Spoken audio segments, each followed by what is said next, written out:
with us today, our main celebrant, His Grace, the Most Reverend Dr. Stephen Samuel Kazimba Mugalu, Your Excellency, the President of the Republic of Uganda, our guest of honor today. I'll just make remarks in 1 minute. First of all, I want to join the clergy, Your Excellency, in welcoming you and Mama Janet for gracing this year's Martyrs Day commemoration. We want to thank you, Excellency, and Mama. And I want to thank the organizers, especially led by the Archbishop himself, the Bishop of the Northern Cluster, and the entire organizing committees for having organized such a successful and memorable event. Your Excellency, the commemoration of the Martyrs Day has gained international prominence owing to the improved infrastructure around Namugongo. And Your Excellency, we know that this is because of your efforts. Because in 2014, Your Excellency, you gave a directive, came up with a cabinet committee, so that you see how you support the growth of infrastructure around this area to make it one of the best tourism sites within the country. And we don't take that lightly, Your Excellency. We want to thank you, and that is why we have this infrastructure before us. The amphitheater supported the museum, but also the other faiths where the Catholics are and the Muslims. So I want to thank you for using the ministry to support these sites.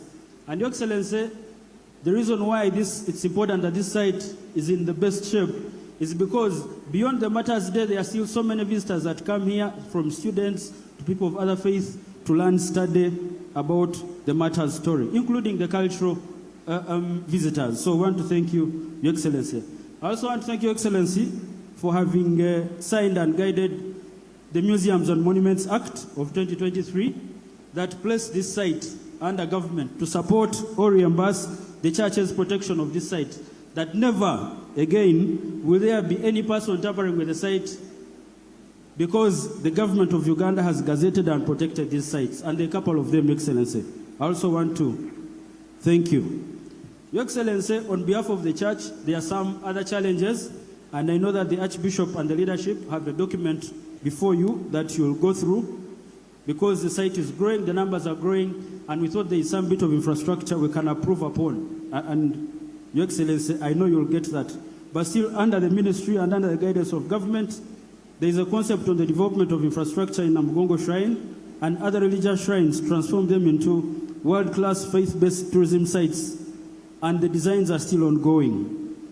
Your Excellency, we have so many people that come for the Martyrs, and I just want to speak to the countries that come locally, but also regionally and internationally. And Your Excellency, as I conclude, we have countries like Nigeria here, countries like Rwanda, countries like Kenya, countries like South Sudan, countries like South Africa, Tanzania, Burundi, Democratic Republic of Congo, Europe, Asia, but also America. And we still believe that this potential can grow. And when these people come here, Your Excellency, they spend a couple of days on average a week, and they spend money into the country. And that is why we're also developing the Martyrs Trail, so that we can prolong their stay, they can spend better, but maybe go back much more renewed, especially after the Martyrs story. With those few remarks, I want to thank you again, Your Excellency, for the support towards this event. If it weren't for you, and I think the Bishop spoke to it, we wouldn't be here. So I want to thank you for his coming in handy at the right time. And actually, I see Honorable Matia there. Your Excellency, there are a number of dignitaries, and I request your indulgence to allow me introduce them. Sitting on your left-hand side, we have the Right Honorable Rebecca Kadaga, Deputy Prime Minister. We have the Right Honorable Mama Mbabazi. We have Honorable Canon Ruth Nankabirwa, Minister for Energy. Honorable Matia Kasaija, Minister for Finance. Honorable David Bahati, State Minister for Industry and Trade. Honorable Grace Asamo Helen, Minister of State for Gender. We have Honorable Persis Namuganza, Minister of State for Lands. Honorable Esther Anyakun, Minister of State, Gender for Industrial Relations. and the State Minister for Tourism, who has just been here. Your Excellency, we also have judges who are here. We have Honorable Lady Justice Helen Obura from Court of Appeal and Honorable Lady Justice Grace Lamono. We also have former ministers, Honorable Grace Freedom Kwichwin, who is a senior presidential advisor, and Honorable Harriet Ntabazi. Your Excellency, we have over 20 members of Parliament. I request them all to stand up as one team for recognition.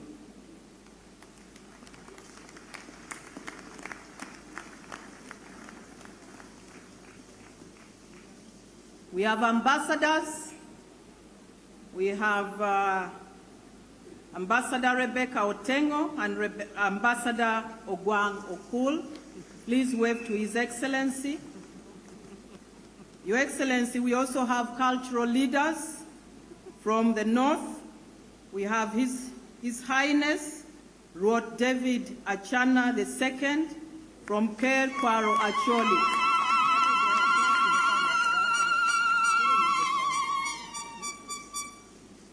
We also have His Royal Highness Philip Olarker Rauni III from Alur Kingdom. We have His Royal Highness Drani from Madi Cultural Institution. Your Excellency, we also have partners of Church of Uganda from Liberty Insurance South Africa. I'll quickly read their names. We have Dion de Klerk, Joel Almadi, Peter Makhanu, and Tik Makonis.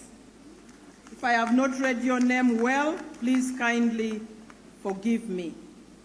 We have other dignitaries from other countries, but I will not go through them all since we are time-barred. Your Excellency, on behalf of the Northern Cluster, comprising the Diocese of Northern, Lango and West Lango, Madi, West Nile, Nebi, and Kitgum, I stand before you deeply honored to speak at this sacred ground where faith triumphed over fear.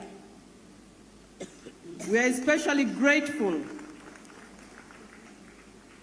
to the Church of Uganda for choosing the Northern Cluster to lead this year's commemoration.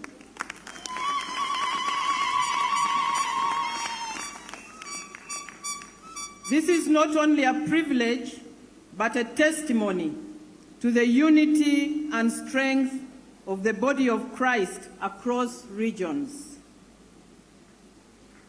Your Excellency, after 12 days of trekking, over 3,000 foot pilgrims from the Northern Cluster and thousands more from other regions arrived here at Namugongo. Their feet weary, but their spirits lifted.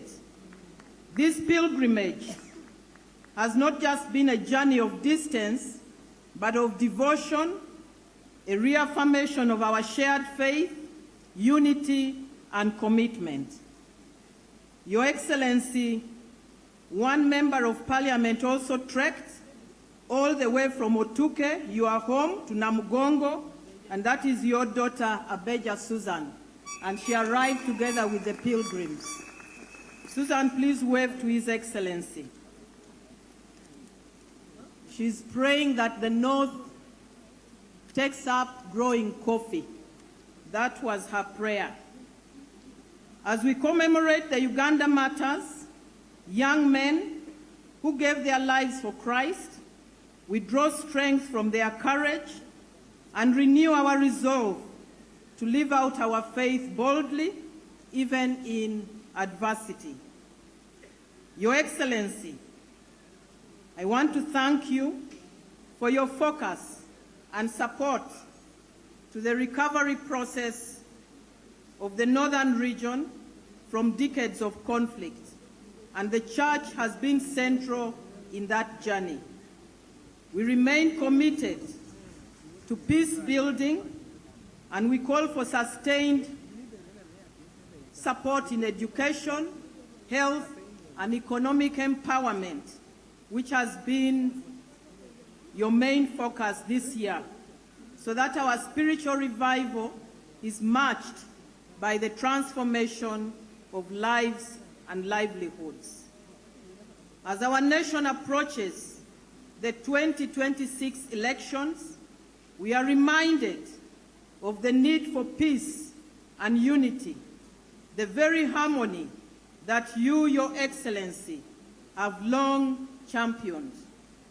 This gathering of Ugandans from all regions, joined by pilgrims from East Africa and around the world, is a powerful testament to that ideal.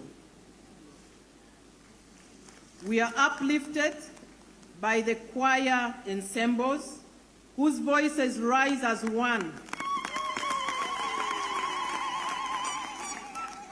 and we celebrate the presence of our children who must carry forward this uniquely Ugandan story of faith and sacrifice.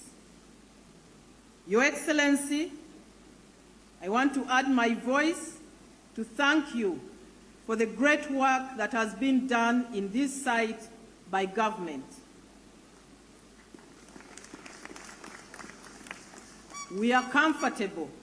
However, there are still areas of great concern that need to be addressed, including completion of the buildings, the perimeter fence, a treatment plant for the holy water so that it is safe for the people, as well as improving on sanitation.